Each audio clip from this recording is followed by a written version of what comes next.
पाकिस्तान किसी भी मुहिमजोई का जवाब मुकम्मल ताकत के साथ देने की सलाहियत रखता है और देगा। इसी बारे में बात करते हैं। हमारे साथ मौजूद हैं जद्दोजहद कश्मीर की आज़ादी कश्मीर की रहनुमा मिशाल मलिक साहिबा। बहुत शुक्रिया आपका मिशाल साहिबा। हम दहाइयों से देख रहे हैं कि भारत कश्मीरी अवाम पर जुल्म व सितम जारी रखे हुए है। मोदी हुकूमत ने तो कश्मीरियों के जो बचे के जो हुकूक हैं वो भी सल्ब कर लिए हैं। वादी की खुसूसी हैसियत भी ख़त्म कर दी गई। आप अब भी पुरुम्मीद हैं? कितनी पुरुम्मीद हैं कि भारत चाहे कितना भी जबर कर ले, कश्मीरी अवाम की तहरीक आज़ादी को नहीं दबाया जा सकता?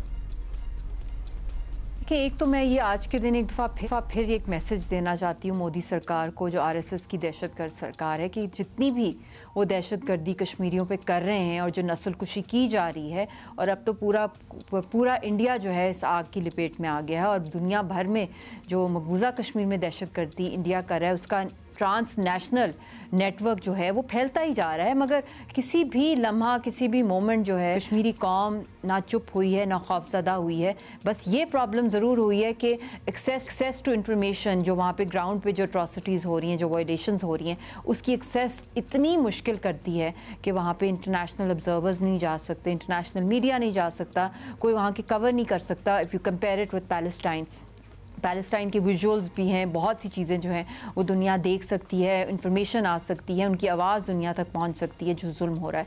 मगर ये वो वाहिद ख़ित्ता है पूरी दुनिया के अंदर जो कि जिसकी आवाज़ जिन लेयर्स के साथ, जिन आयरन कर्टन से की है कि इसकी हिस्ट्री में कहीं मिसाल नहीं मिलती इस जबर की, इस जुल्म की और फ़िरौनियत की। बेशक ऐसा ही है मिशाल मलिक साहिबा।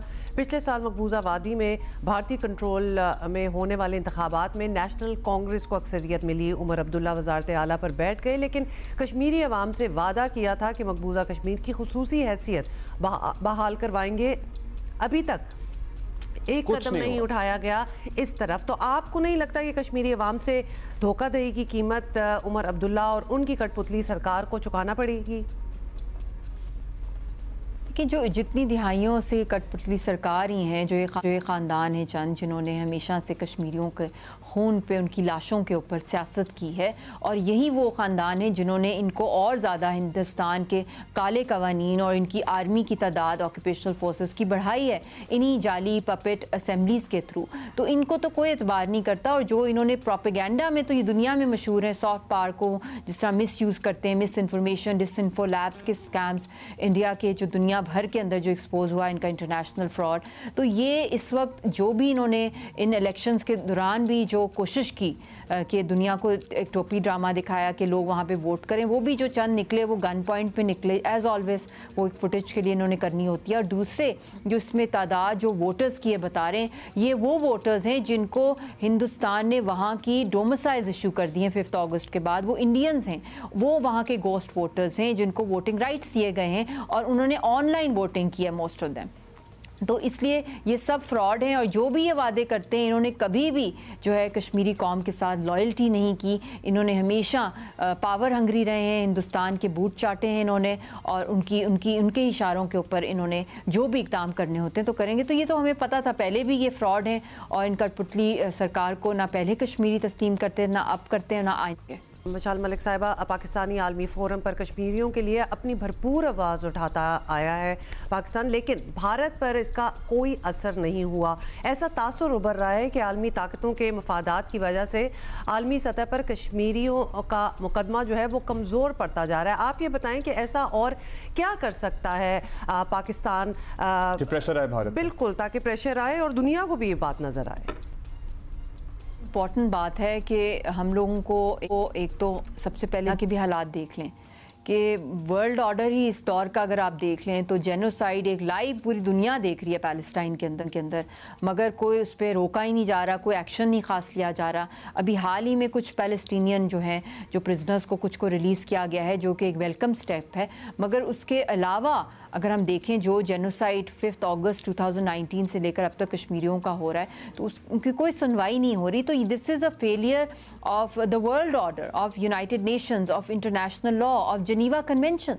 तो ये मैं समझती हूँ कि अगर दुनिया जो है वो खामोश तमाशाई रहेगी और अपनी कन्वीनियंटली ब्लाइंड आइड रहेगी और डेफ एंड डम हो जाएगी, तो फिर तो अवाम ने, दुनिया की पब्लिक ने, ख़ास तौर पे जो सबसे मजलूम है वो तो कानून अपने हाथ में लेंगे। अगर हमारी पुरअमन आवाज़ों को, जो हमारी सियासी आवाज़ें हैं, उनको फांसी घाट चढ़ाया जाएगा, हमारी आवाम को अपने डेमोक्रेटिक राइट नहीं दिए जाएंगे, काले कवानीन के थ्रू दहशतगर्दी कराई जाएगी हिंदुस्तान की तरफ से, rape as a weapon of war, ये सब कुछ जेनोसाइड नया नॉर्म बन जाएगा दुनिया के अंदर, तो फिर तो कोई वर्ल्ड ऑर्डर ही नहीं है। फिर तो हर लिहाज से तितर बितर हो जाना है दुनिया का सो कॉल्ड इंटरनेशनल लॉ। तो ये अगर दुनिया में हमने ग्लोबल पीस की बात करनी है, ग्लोबल सिक्योरिटीज़ की बात करनी है, तो दैट इज़ इम्पॉसिबल अगर हम लोग कश्मीर को सेट असाइड करते हैं और उसको नॉन एग्जिस्टेंट मोड में या फ्रीज़ करने की दुनिया की पावर्स करती हैं, तो ये तो फटेगा। और ये 3 न्यूक्लियर कंट्रीज़ के बीच में है और उस वक्त तक आई थिंक बहुत देर हो चुकी होगी, और जो अभी दुनिया जो है इस तरह डीप स्लम्बर में चली गई है। तो this all fault lies on the international community and the United Nations, that they have not failed to assert that level of pressure to punish and hold India accountable for all these war crimes. शुक्रिया आपका, बहुत शुक्रिया आपका, और इंशाल्लाह ऐसा ही हो और कश्मीरी अवाम जो है उसको एक रिलीफ मिले। मतलब टू थिंक कि पूरी ज़िंदगी जनरेशन्स ने इसी तरह गुजारी है। एब्सोल्युटली।